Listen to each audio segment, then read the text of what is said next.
요한복음 13장 34절 35절입니다. 다 찾으신 줄 알고 함께 읽습니다. 새 계명을 너희에게 주노니 서로 사랑하라. 내가 너희를 사랑한 것 같이 너희도 서로 사랑하라. 너희가 서로 사랑하면 이로써 모든 사람이 너희가 내 제자인 줄 알리라. 아멘. 오늘 말씀 제자의 새 계명이라는 제목 가지고 말씀을 보려고 합니다. 어쨌든 저희 교회는 오늘 스승의 주일로 한번 예배를 드려보려고 하니까 지난 주일날 저희가 이제 어린이 주일과 어버이 주일 다 함께 했기 때문에 스승의 주일로 한번 드리려고 하기 때문에 제자에 대한 이야기. 근데 우리에게 가장 큰 스승은 예수 그리스도잖아요. 그렇죠. 우리에게 가장 큰 스승 예수 그리스도. 그래서 성경을 통하여서 우리는 그 스승의 뜻을 배우는 거죠. 근데 배운다는 표현은 사실 저는 조금 만족스럽지 않고 뜻을 깨달아가고 또 깨닫는 것을 넘어서서 따라가고, 그래서 십자가의 도가 멸망하는 자들에게는 미련한 것이지만 구원을 받은 은혜를 받은 우리들에게는 가장 귀한 것이다. 그것이 십자가의 도가 곧 뭡니까? 말씀이란 뜻이거든요. 이 십자가의 도, 예수 그리스도의 뜻이 십자가의 도 아닙니까? 그 뜻을 따라가는 것이 제자된 우리들의 당연한 소명이자 사명인 것이죠. 그래서 이 말씀을 따라가는 것이 제자된 자들의 당연한 모습이다. 그래서 이 복음을 통하여서 예수님께서는 우리에게 모든 것을 가르치시는데, 그런데 이 복음이 무엇이냐라고 물어본다면 제가 항상 이야기하죠. 아까도 제가 고린도 전서에 나와 있는 말씀처럼 십자가의 도. 할렐루야. 십자가의 도가 누구에게는 믿지 아니하는 자들에게는 미련한 짓이지만 그러나 우리에게는 그의 생명인 것, 즉 복음이 십자가입니다. 여러분, 복음이 십자가인데 이 십자가 자체가 누구를 나타내? 예수 그리스도를 나타내잖아요. 그러니까 그것이 복음이에요. 왜냐하면 십자가를 통하여서 우리의 원죄도 해결이 되고 자범죄도 해결이 되고, 제가 이제 편의상 그렇게 분류를 할게요. 원죄, 자범죄 해결이 되는. 그러니까 우리에게 있어서 이 십자가를 통하여서만 모든 죄의 문제가 해결되지 다른 것은 없잖아요. 다른 것으로는, 다른 복음으로는 어떤 것도 우리의 죄를 해결할 수가 없어요. 여러분, 우리는요 신앙을 통해서 얻고자 하는 죄 문제 해결이잖아요. 이 죄 문제 해결이 되어야 우리가 그 나라 가니까, 그 나라 가기까지 나를 하나님께서 붙잡아 주시는 것도 무엇 안에? 십자가 안에서. 그래서 이 십자가를 통하여서만 구속의 역사가 일어난다. 우리가 죽는 그 순간까지. 그래서 우리는 무엇을 해결해야 되겠어요? 죄 문제를 해결해야 되는데, 그래서 요한복음 13장 우리가 오늘 읽은 이 본문의 앞부분 4절부터 보면 예수님께서 세족식하는 장면이 나옵니다. 왜냐하면 이게 예수님께서 제자들에게 주시는 마지막 설교거든요. 그래서 이 요한복음 13, 14, 15 16장까지가 굉장히 중요한 예수님의 설교로 나와요. 근데 그 중요한 설교의 대부분을 할애하는 두 가지 키워드가 뭔지 아십니까? 하나는 성령이고 하나는 사랑이에요. 이것이 예수님께서 마지막으로 주셨던 계명입니다. 그런데 어쨌든 이걸 풀어갈 것이고, 그래서 요한복음 13장 4절부터 보면 세족식에 대한 이야기가 나오거든요. 이 세족식을 하면서 예수님 뭐라 그러십니까? 몸은 이미 씻었으니 이제 발만 씻으라는 거예요. 베드로가 그랬잖아요. 몸도 씻겨달라 그러잖아요. 그랬더니 예수님께서 이미 깨끗해진 몸은 더 이상 씻을 필요가 없다. 상징성이었던 거죠. 가르침이셨던 거예요. 그러니까 예수님은 하셨던 일들이 어느 것 하나 허투루 하신 게 없었어요. 다 말씀이고 다 가르치심이셨어요. 그러면서 발을 씻겨주면서 하셨던 것이, 이것이 낮아짐과 겸손이 아니었어요, 여러분. 이걸 꼭 기억하셨으면 좋겠어요. 여러분, 세족식의 의미는 낮아짐과 겸손이 아닙니다. 그래서 우리가 왜 가끔 보면은 이제 높은 직분자가 낮은 직분자의 발을 씻겨주는 이런 것도 하고, 그 다음에 선생님이 학생들의 발을 씻겨주는 것도 하는데요. 그 자체로 그냥 겸손으로 한번 씻겨줄 수 있죠. 사랑을 담아서. 그거 자체가 뭐 나쁘다 좋다를 말하는 게 아니라, 그런데 그것이 예수님이 하셨던 세족식의 느낌, 그 원리로 받아들이면 안 돼요. 예수님이 하셨던 세족식은 메시지였어요. 무슨 메시지였냐? 발은 씻어야 된다는 거예요. 왜냐하면 이 발로 어디를 밟고 다니니까? 땅을 밟고 다니니까. 땅은 세상이잖아요. 세상을 밟고 다니는, 이 땅을 밟고 다니는 우리의 발은 뭐 할 수밖에 없어요? 더러운 것이 묻을 수밖에 없고 더러워질 수밖에 없어요. 그러니까 그 더러워진 발을 날마다 뭐 하라는 이야기야? 씻어내라는 이야기야. 이게 세족식의 의미인 거예요. 이거를 우리는 편의를 위해서 뭐라고 불러요? 자범죄라 부르는 거죠. 내 육체와 내가 살아있는 동안에 짓는 죄, 이 죄를 씻어내라 그런 게 세족식이에요. 그러니까 겸손의 의미로 씻어준 게 아닙니다. 예수님께서 제자들을 마지막으로 내가 너희들의 발 한번 만져보자 이런 느낌으로 씻어준 게 아니에요. 너희들의 몸은 내가 십자가를 통해서 깨끗게 할 터이니 이제 이 발을 씻는 의미를 기억하라.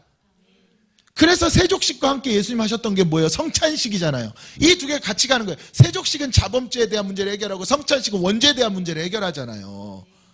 그래서 이 부분을 우리가 이해를 해야 돼. 그러면서 이 자범죄를 해결해라. 왜냐하면 그래야 일하니까. 자범죄가 해결되어야 뭐가 충만하게 임해? 성령이 임하니까. 성령이 임했다 할지라도 자범죄가 살아나면 성령이 일을 안 해. 멈춰버려요. 그러니까 내가 이미 성령을 받은 자라 할지라도 내가 죄 지어도 성령이 알아서 일해주는 게 아닙니다. 내가 날마다 그래서 나는 종노라, 나는 날마다 나를 쳐서 복종시킨다. 이게 내 자범죄의 문제를 해결하는 거예요. 그렇게 살아갈 때에 내 안에 있는 하나님께서 예수 그리스도의 십자가 부활을 통해 보내주신 성령이 살아난다는 게 죽었다는 의미가 아닙니다. 일어난다는 이야기야. 이걸 충만성이라고 이야기하는 거예요.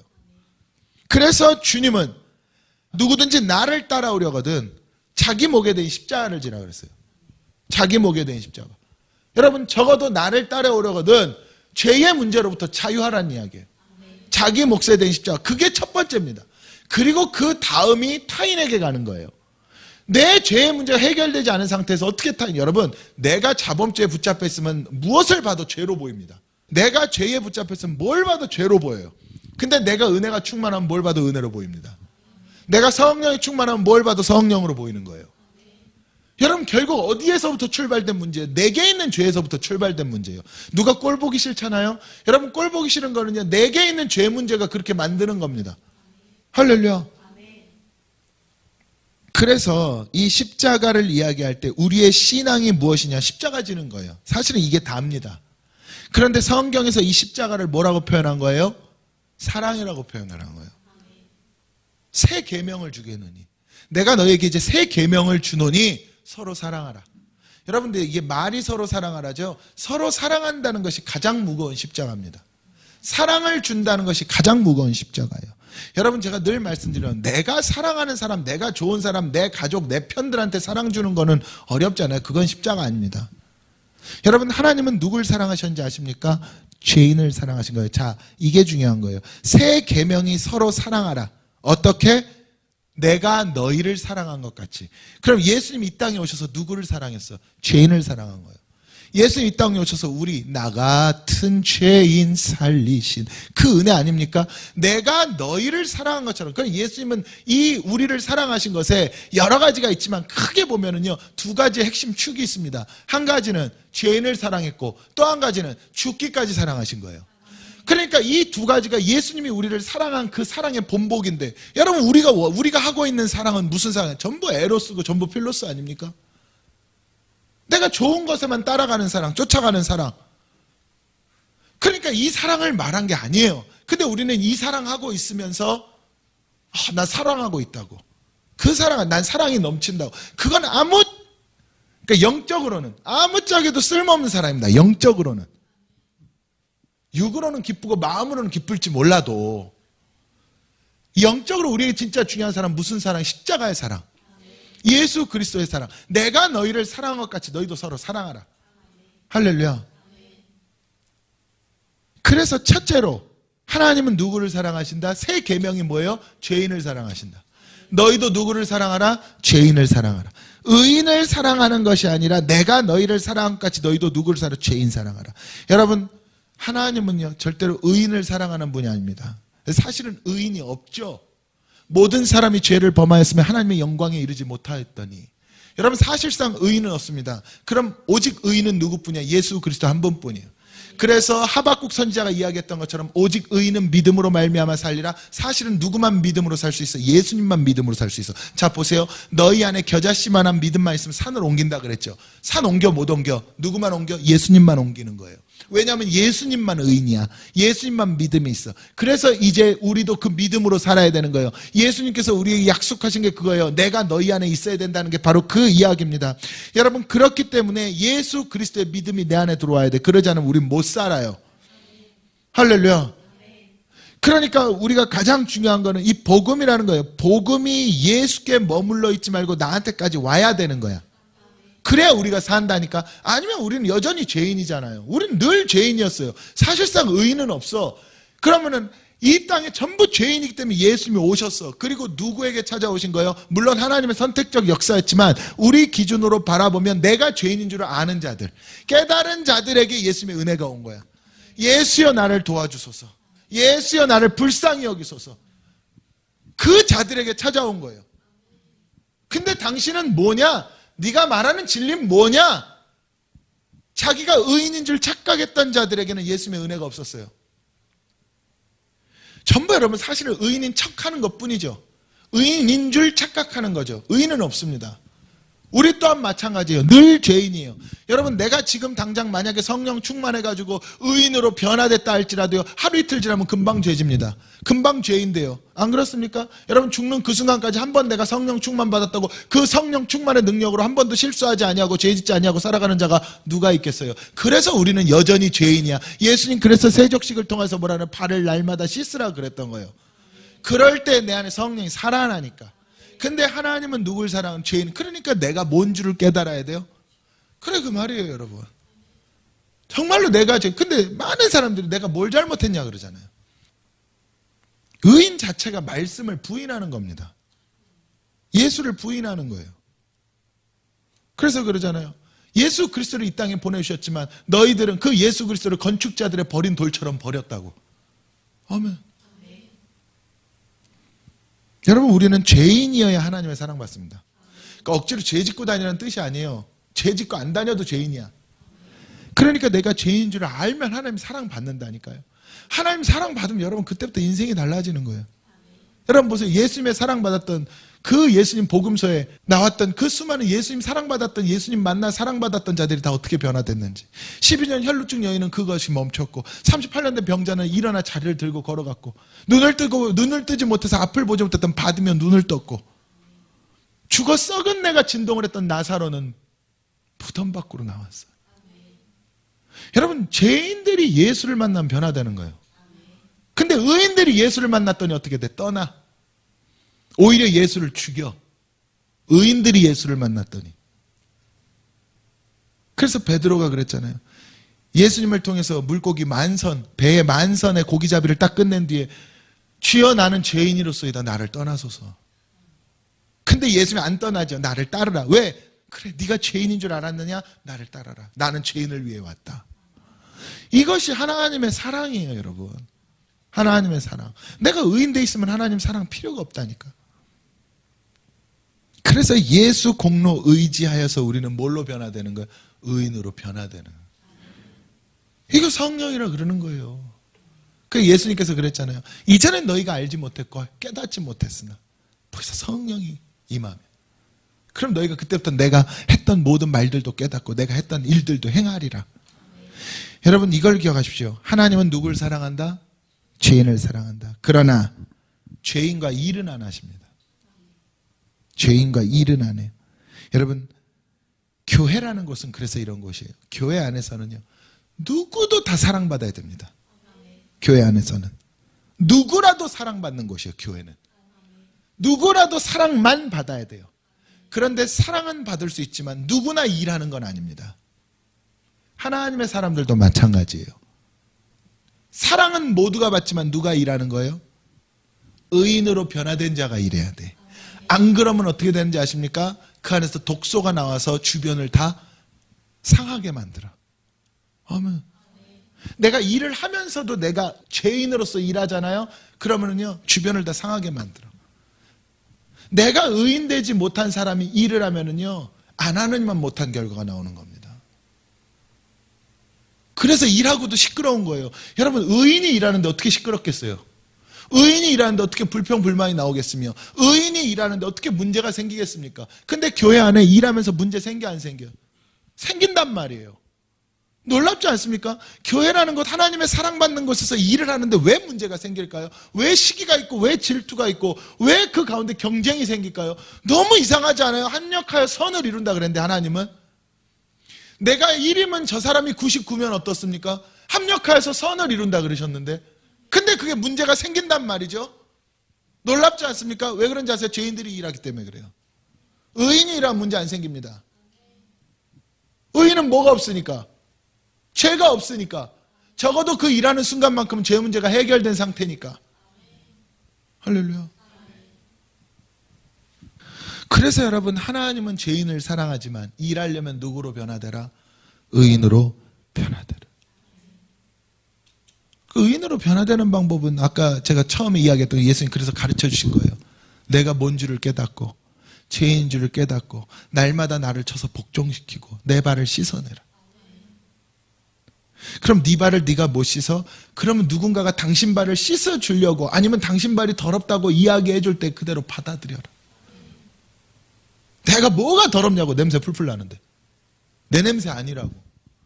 그거 왜 그런지 알아요? 여러분 아시죠? 자기 냄새는 자기에게 안 구려. 그래서 말씀이 중요한 거예요. 말씀이 깨닫게. 그래서 말씀이 당신 지금 죄인입니다 그러면 아멘 하는 거예요. 근데 말씀이 당신 죄인입니다 그러면 귀 닫고 꼭 기억할 수 있기를 주님의 이름으로 축원합니다. 둘째는요. 제자들의 새 계명 뭐예요? 사랑 안에 거하라. 사랑 안에 거하라. 여러분 요한복음 14장 21절에 보면 이렇게 나와 있어요. 나의 계명을 지키는 자라야 나를 사랑하는 자래요. 나를 사랑하는 자는 내 아버지께 사랑을 받는데요. 그리고 나도 그를 사랑하여 그에게 나를 나타낸답니다. 여러분 빌드업 보세요. 나의 계명을 지키는 자만이 나를 사랑하는 자. 그럼 여기서 나의 계명이 뭡니까? 말씀이에요, 말씀. 근데 말씀인데 예수님이 아까 뭐라 그랬다? 우리 오늘 읽은 본문에 새 계명을 주노니 뭐하래? 서로 사랑하라. 그럼 그게 말씀인 거예요. 서로 사랑하라야. 그러면은 나의 계명을 지킨 자, 서로 사랑하는 자만이 나를 사랑한대. 그러니까 우리가 서로 사랑하는 자예요. 예수님 사랑합니다가 이게 등가교환이 된다는 이야기예요. 이 등식이 완성이 되는 거야. 아멘. 그리고 나를 사랑하는 자는 내 아버지께 사랑을 받는데, 예수님을 사랑해야 하나님 사랑을 받는데, 이것도 같이 이루어져야 돼. 맞죠? 그럼 이거 정리해보면 어떻게 돼요? 내가 서로 사랑하는 자의 삶을 살아야 예수님을 사랑하는 거고, 예수님을 사랑해야 하나님의 사랑받고, 그리고 예수님도 그를 사랑하여 그에게 나를 나타내리라. 할렐루야. 그러니까 하나님의 모든 뜻은 예수를 통해서 이루어지잖아요. 근데 이게 오늘날 성경 66권의 말씀이잖아. 그러니까 이 사랑이 있는 자에게만 하나님의 뜻이 나타나. 아멘. 여러분 그래서 사랑 안에 거하라 그랬던 거예요. 사랑을 여러분 가벼이 여기면 안 되는 겁니다. 너무나 쉽게 우리는 누군가를 미워하고 누군가를 시기하고 누군가를 질투하고 저주하고, 여러분 절대 그러면 안 돼요. 여러분 요한복음 15장에 보면은요, 예수님 뭐라고 15장, 이거는 뭐 다 일일이 읽지는 않겠지만 그냥 여러분 이해하시고 들으십시오. 요한복음 15장 8절부터 쭉 나오는 내용인데, 열매를 맺어야 하나님이 영광을 받고 너희가 내 제자가 된다 그랬단 말이에요. 근데 이 열매가 뭘로 나오냐면 사랑의 열매야. 사랑의 열매. 사랑의 열매. 그러니까 아버지가 나를 사랑하신 것 같이 나도 너희를 사랑했으니 너희도 나의 사랑 안에 거하라. 그 사랑 안에 거하라는 거야. 예수 사랑 안에 거하는 거야. 그럼 제가 아까 말씀드렸잖아요. 예수 사랑 무슨 사랑이라? 십자가 사랑이라고. 예수님 사랑, 너 나한테 잘하는구나, 나도 너한테 잘해줄게, 이 사랑 아니었어요. 넌 내 스타일이다, 이 사랑 아니었어요. 예수님 스타일 없었어. 제자들 중에. 여러분 예수님 어떤 분입니까? 하나님의 아들, 완전한 분이에요. 예수님을 따랐던 자들 중에 완전한 자들이 누가 있어요? 여자들? 완전했어요?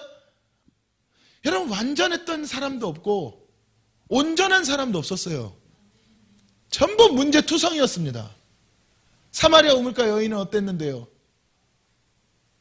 심지어는 예수님을 팔 줄 알았던 본디 마귀의 자식이었던 가룟 유다도 예수님 뭐는 줬어? 사랑은 줬어. 마지막까지 3년이 넘는 시간 동안 예수님이 이자가 날 죽일 자라는 걸 알면서도 사랑 줬다는 게 여러분 쉬운 일입니까? 여러분 같으면 어떻게 하면 내가 먼저 쳐낼까를 고민하시겠죠.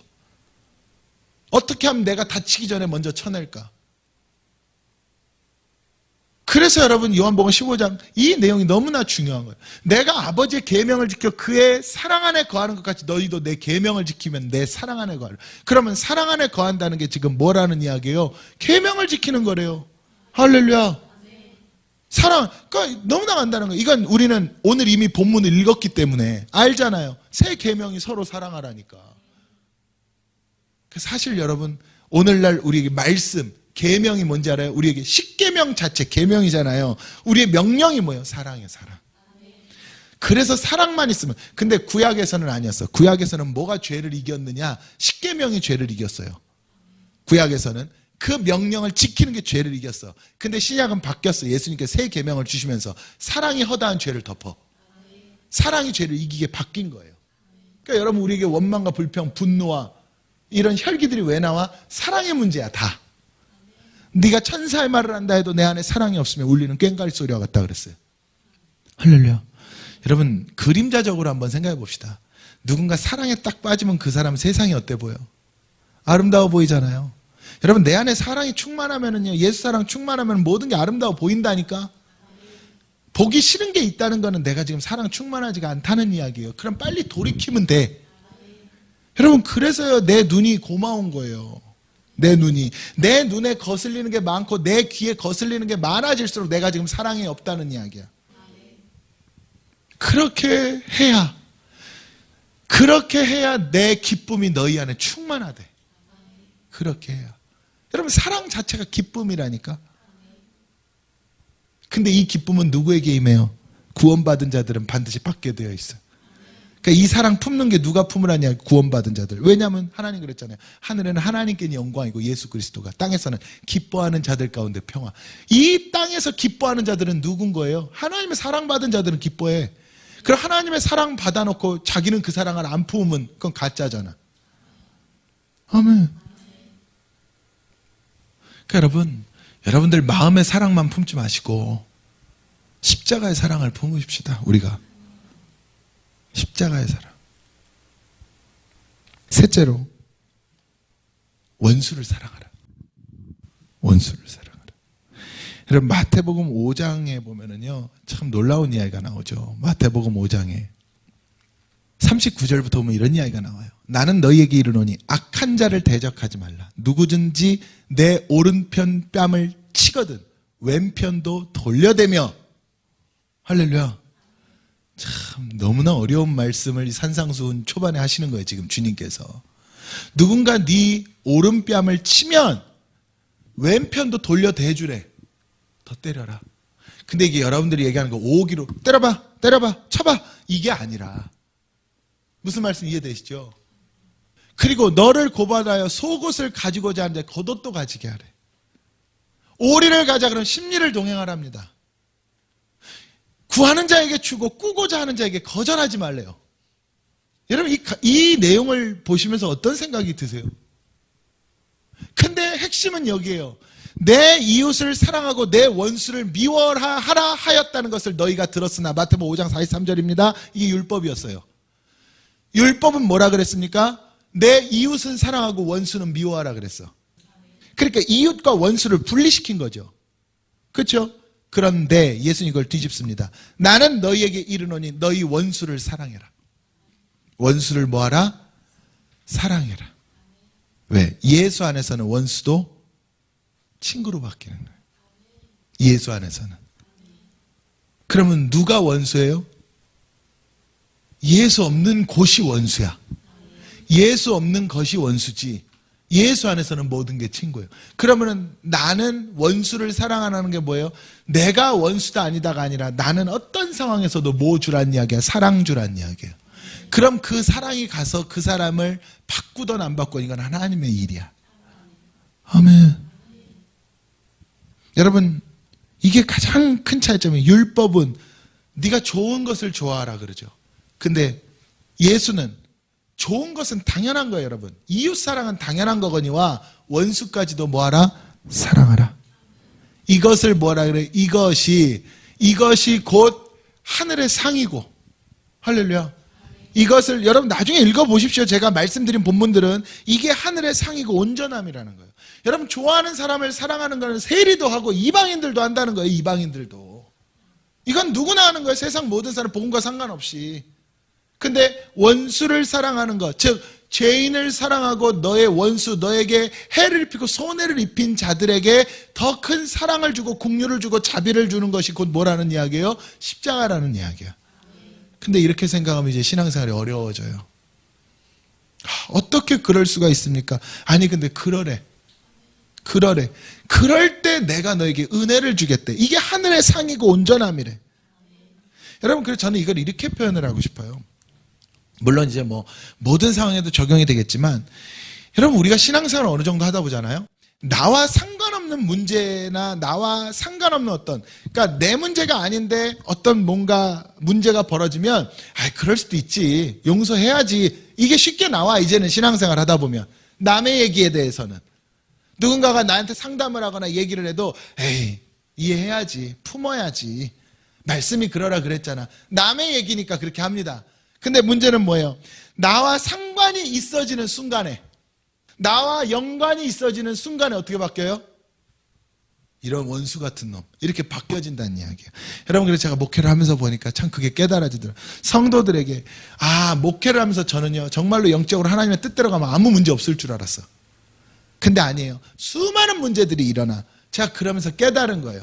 내가 아무리 성도들에게 이렇게 해야 됩니다. 말씀대로 이렇게 해야 됩니다. 해도 내 문제 앞에서도 하나님은 그런가를 보셔. 내 문제 앞에서도. 말로는 말씀으로 보라네. 한 영혼을 위하여서 이렇게 이야기하잖아요. 그러면 하나님 내게도 그 상황을 던져. 진짜 네가 담임으로서 한 영혼을 위하여서 다 놓느냐. 이걸 보시는 거예요. 할렐루야. 만약에 누가 다른 사람이 뭐 물질에 손해를 입었대. 그러면 손해 입은 사람한테는 목사로서 상담은 뭐라 그래요? 하나님 뜻이 있을 겁니다. 기도합시다. 원망하지 말고 기도합시다. 이래. 근데 내 상황이 아니니까. 그럼 하나님 내게도 그 상황을 줘. 그리고 보는 거예요. 여러분 제가 정말로 하나님의 뜻들을 많이 깨달았습니다. 목회하면서. 딱 10년 지금까지 이 센트럴 처치 오면서 정말 많이 깨달았어요. 다른 동료나 후배나 선배나 다른 목회자들은 성도들이 이렇게 왔다가 이렇게 나갔다 그러면은 다 그것도 주의 뜻이 있을 거야 라고 이야기해 주는 게 쉬워. 그럼 하나님 내게도 그 상황을 주는 거야. 여러분 이해되세요? 그리고 보셔. 근데 여러분 그때 내가 위를 바라보는 거야. 그때. 그러면 지금까지 내가 했던 모든 이야기들이 6이야 0이에요. 0이야. 아멘. 여러분 7번씩 70번이라도 용서하십시오 이래놓고 내가 누군가를 용서 못해 어떤 상황 되니까 목사가 그럼 그 했던 설교들이 6이에요 0이에요? 6이야. 이 이야기를 하는 거예요. 이 이야기를. 여러분 그래서 이게 내 안에 있는 어둠을 몰아내는 가장 좋은 방법은 뭐예요? 원수를 사랑하는 거예요. 그러니까 원수가 원수로 보인다는 건 내 안에 뭐가 있다는 이야기예요? 죄가 있다는 이야기입니다. 할렐루야. 근데 그 원수가 어느 순간부터 내가 사랑해야 될 대상으로 보이는 순간 내가 뭐가 나간 거예요? 여러분 사랑밖에 없어. 여러분 제가 10년 이 센트럴 처치 담임 목회자로서 깨달은 정말 가장 큰 진리입니다. 정말 사랑밖에 없구나. 그리고 어떤 사람이라도 사랑을 줘야 내가 평안해. 사랑을 줘야 내가 평안하더라니까. 왜 예수님께서 부활하시고 제자들을 찾아오셔서 숨을 내쉬며 가라사대 너희에게 평강이 있을지어다. 왜 그러셨는지를 알겠어. 왜 평강이 있을지어다? 그들에게 무슨 평강이 있어요, 그들에게. 예수님 자체가 사랑이니까 사랑이 돌아왔잖아. 예수님이 돌아왔잖아요. 그러니까 평강이 있어야 돼. 그러니까 제자의 평강을 얻어. 여러분 저는 이 은혜가 있기를 바랍니다. 쉽지 않아요. 어렵습니다. 그래서 마지막으로 이 일들을 이루는데 너희가 하지 말고 뭐하라? 보혜사 성령을 받으라. 보혜사 성령을 받으라. 그러니까 그런 거예요. 요한복음 14장 26절부터 나오죠. 보혜사 곧 아버지께서 내 이름으로 보내실 성령 그가 너희에게 모든 것을 가르치고 내가 너희에게 말하니 모든 것을 생각나게 할 것이고 또한 평안을 너희에게 끼치노니 곧 나의 평안을 너희에게 줄 것이다. 그러니까 성령을 받아야 이 사랑도 나와. 그래야 평안의 역사도 일어나. 내가 너희에게 주는 것은 세상이 주는 것과 같지 아니하니 너희는 마음에 근심하여 두려워하지도 말래. 우리는 어떤 상황이 있으면 근심하고 두려워하잖아요. 고민하잖아요. 힘들어하잖아요. 우리 보고 아무리 누가 좋은 소리 해봤자 동기부여 해줘봤자 이겨집니까? 이기려고 몸부림을 쳐도 속으로는 썩어가. 여러분 그래서 성령으로 충만한 자들만이 평안하며 그런 평안함 가운데 이 상황들을 뭐에 이겨. 할렐루야. 그래서 사도행전 1장 8절에 보면 뭐라 그랬어요? 오직 성령이 너희에게 임하셔야 너희가 증인된다 그랬잖아요. 증인이 제자 아닙니까? 여러분 사실은요 제자를 뛰어넘는 거예요. 제자를 뛰어넘어서 증인되라 그런 거예요. 아멘. 제자는 스승의 길을 가잖아요. 그렇죠? 근데 그걸 뛰어넘어서 증인이 되라는 거예요. 나의 스승을 증명해내라는 거예요. 증명해내라는 거. 저는 이러한 은혜가 우리에게 있기를 주님의 이름으로 축원합니다. 새 계명을 너희에게 준다. 그러니까 여러분 다른 것 수많은 성경의 가르침들이 있다 하지만 사실은 이 새 계명 이 계명만이 우리에게 이루어지면 그럼 사실은요 모든 어둠의 문제가 떠나가는데 어떤 문제가 생기겠어요? 그렇지 않겠습니까? 저는 이 새 계명의 위대한 역사가 우리 교회에도 여러분들에게도 여러분들의 삶 속에도 넘치시기를 주님의 이름으로 축원합니다.